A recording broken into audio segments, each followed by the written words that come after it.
Bon, ça roule. Aujourd'hui, on est combien, le 15 hein. Ouais, on est le 15 juillet 2018. C'est le jour de la coupe de je frappe dans la balle et on verra bien si je suis champion. Si je suis champion, on va en entendre parler pendant 30 plombs. Ils vont nous gonfler avec ça. Seul truc que je leur envierai, putain, c'est bien leur compte en banque à eux, quoi. Donc voilà, j'explique un petit peu. Oh, ouais, c'est pas moi ça, hein. Voilà, oui, en plus c'est un pas de 150, pas 125 quoi. Donc j'explique un petit peu le truc là.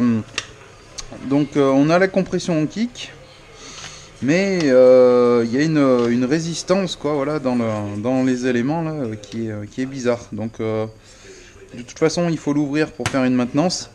Donc on va voir ensemble ce qu'il en est, comment que ça va être fait dedans, l'état piston, l'état bielle, l'état des fourchettes, l'état des roulements, l'état d'un peu tout quoi.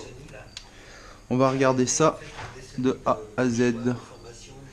Je vais juste vérifier un truc, c'est si il est vidangé, tu vois, c'est bien le truc avant que je me fasse papiner, parce que souvent on me dit ouais c'est bon, mais c'est pas bon.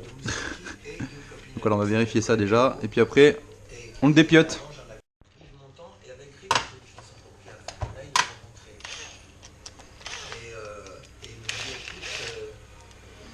Bon sinon aussi ouais, peut-être que Renault tu verras cette vidéo là, je sais pas. Donc ouais je suis bien vieux, là en fait si tu veux, j'attends de... J'attends de finir celle-là de l'Octite, puis après j'achèterai la 518 et aussi la 618, en fait je prendrai les deux. Mais merci bien pour ton conseil, hein. Je prends note, ne t'en fais pas. Comme je t'avais expliqué dans un commentaire, toi t'es bien l'un des mecs que je doute pas de tes compétences en mécanique. Ça c'est clair et net, j'en doute pas. Aussi, tant qu'on y est, voilà, si ça vous intéresse, voilà, j'avais fait une petite vidéo en jet et tout vite fait pour la rouverture quoi, de la saison. Enfin, la reprise pour moi, hein, parce que les autres, ça fait longtemps qu'ils ride. Et la reprise de la saison. Et du coup, voilà, j'avais proposé un petit concours.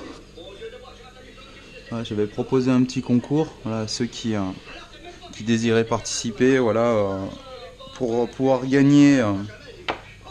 Voilà des petits lots, donc c'est caméra embarquée, hein, il y en a deux. Donc concours Instagram et concours YouTube. Donc je vous invite pour participer au concours YouTube, hein, je me répète parce que c'est toujours bon de le dire, voilà, vous allez sur la vidéo, vous participez voilà, pour YouTube, et après si vous voulez aussi participer pour Instagram, vous pouvez tout cumuler, hein, les deux, il n'y a pas de problème, hein. Et pour Instagram, voilà, vous allez sur mon Instagram, ScoomiBrab518. Et puis feu. Et puis feu quoi. Il n'y a plus qu'à. Il n'y a plus qu'à.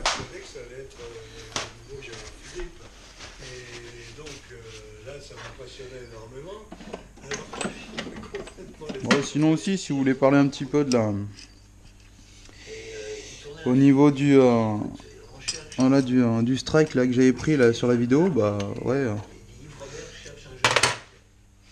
J'aime bien en parler de ça parce que je me dis, franchement, les mecs, quoi, ils ont fait en sorte à ce que une vidéo de FMX voilà, soit considérée comme une vidéo dite à risque ou à contenu offensant. T'es juste mort de rire. Quand tu vois que y a des choses qui tournent, voilà. Apologie de la haine, apologie des armes à feu, apologie des trafics de drogue, apologie de la violence, apologie de la misogynie, apologie de l'homophobie, voilà. Et là, il y a ça, par contre, il n'y a pas de problème. C'est vu par des millions et des millions de vues, pas par mes 5000 vues là. Voilà. Mais là, il n'y a pas de problème pour ça. Donc en fait, le deux poids deux mesures, ça commence un peu à être relativement pénible. Parce que on est en train de partir franchement dans un truc où en fait plus tu fais de la daube quoi, et plus tu dis des choses malsaines et tout, et mieux t'es vu en fait, tout simplement. Tu vois, C'est assez spécial comment on est en train de raisonner. La cantine, 24 ans, je traverse les gens qui s'habillaient, qui se levaient, qui foutaient le camp. Et je monte sur le petit plateau devant le rideau qui était fermé et je dis ne partez pas. J'ai revenu et là j'avais parce que je suis capable de faire. Mais là c'est lui qui est monté, il y a un homme qui est là, qui a quelque chose à vous dire. Je pourrais retirer le carter d'embrayage complet avec ça, hein, mais je préfère l'enlever pour voir, voir la tête du joint et compagnie, quoi. Ça m'est eu arrivé que le petit Tori qui fuit en fait. Et aux trois Baudets passé une audition, je lui avais dit que je l'avais appelé en disant pousse à aller dans cette voie-là. Non, c'est-à-dire que c'est quelqu'un qui aime la musique. C'est quelqu'un. Mon père a été formé à l'école classique, donc il a c'est quelqu'un qui parlait couramment français. Et donc il a une oreille, enfin il a une ouverture, une curiosité. Ensuite il a été bouleversé par le jazz. Il a été un des premiers à amener le jazz hot en France. Il avait des envies absolument phénoménales. Quand il rencontrait quelqu'un, c'était physique. C'est-à-dire quand il entendait quelqu'un qui le touchait, c'était quelque chose de physique. C'est-à-dire qu'il avait... J'ai vu plein de gens, Pierre Brasseur, dire des textes et tout. Et il faisait une collection où il voulait sortir plusieurs disques. Des textes pour que Jacques en fasse des chansons, pour qu'il en fasse des musiques. Et donc le premier disque de Jacques Higelin est un disque produit par Jacques Canetti avec des textes de Boris Vian. Et après on fait un deuxième 45 tours du toute la nuit c'est le cinéma, ma tête s'envole. Je suis Tarzan, Michel Morgan m'adore. Quand j'apparais, les femmes supplient encore. Après, je me suis dit, puisque j'avais pris goût à faire ça, plus qui faisait des sketchs, soit au café de soit et se faire peur l'un à l'autre en racontant des histoires. Je commence à gamberger cette histoire de spectacle.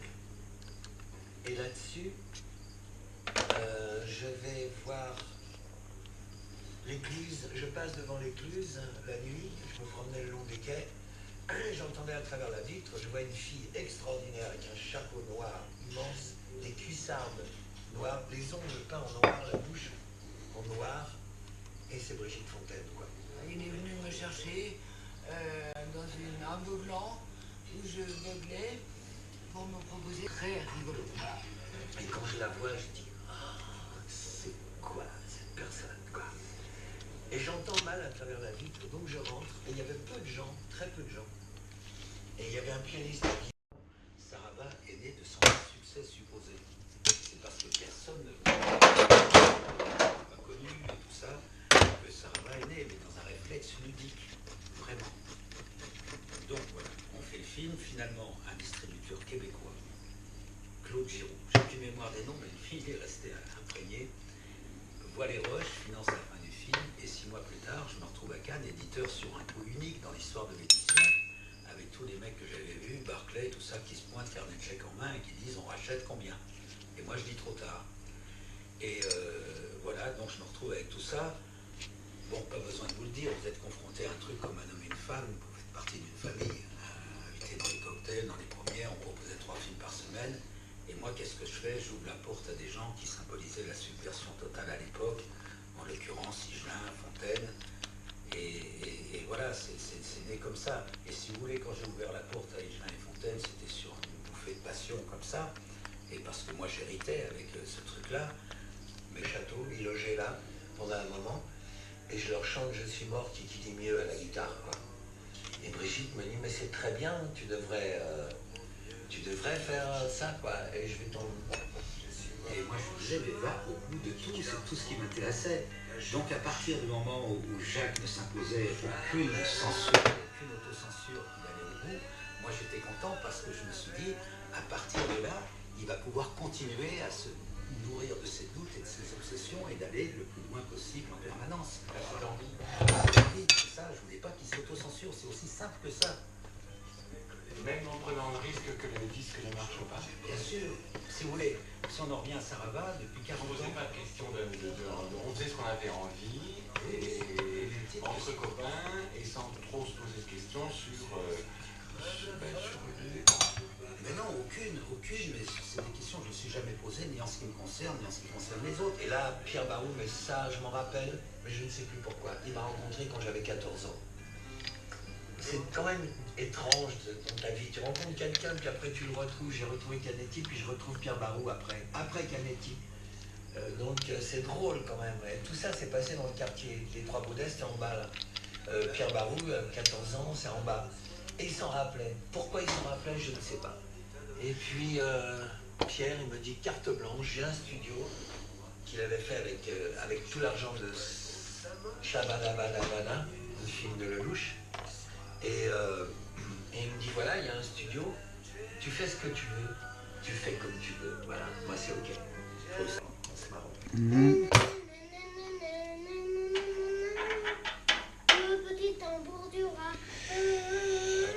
Bon, vous oubliez pas, hein. C'est pas inversé un KTM. On visse pour dévisser, et on dévisse pour visser, quoi. Alors je vais poser un peu la question hyper vicieuse. Est-ce que Jacques Higelin aurait été Jacques Higelin s'il n'y avait pas eu un homme et une femme? C'est pas à moi de... Si je dois être sincère profondément, je crois pas. Je crois pas. Parce que c'est ce terrain de liberté qui lui a été offert, à lui et à d'autres, ont permis justement qu'il puisse aller au bout de ses obsessions. Mais bon, on peut prendre ça pour une vanité, je sais pas. Comme si je traduisais ce que tu dis. Réalisation Dominique Martineau-Lagarde. Assistant de production Julien Vanas. Une production de la première RTBF pour les radios francophones publiques. Voilà que le disque Ça va bien se passer.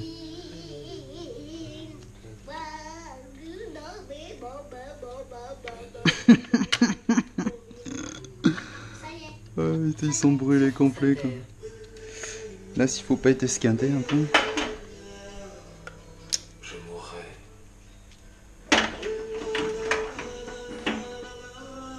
Dans une voiture carbonisée.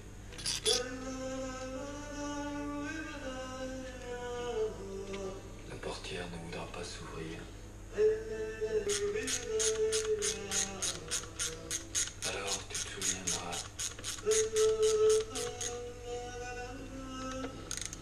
que nous avons fait l'amour.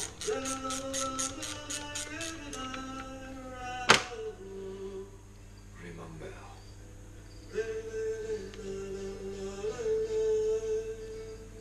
Que je pleurais.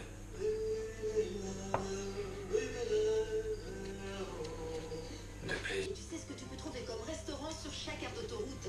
Bientôt tu vas me dire qu'elle fait le café aussi. Eh ben oui, elle fait le café. Avec Ulysse, Vinci Autoroute vous offre le café et vous simplifie la route des vacances avec toute une gamme de services. Découvrez les vides sur ulysse.com, téléchargez l'application. Détail de notre café sur ulysse.com. Vinci Autoroute, bonne arrivée.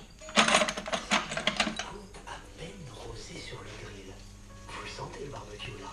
Une côte accompagnée de sa douce. Et si je vous dis terrasse ensoleillée, retrouvailles entre amis, mais surtout plaisir des papilles, vous me dites? Ah, du veau, j'en veux. Côte brochette ou saucisse de veau. J'en veux du veau, mais mort. Créatif autour du Les barbecue. petits veaux de mort. Plein de recettes sur bravoleveau.com. Le moment luxe de Léa, blogueuse beauté. J'adore les produits luxe et mon préféré c'est l'huile prodigieuse. Je l'utilise pour tout, aussi bien pour nourrir ma peau qu'en masque avant shampoing pour réparer mes cheveux. Et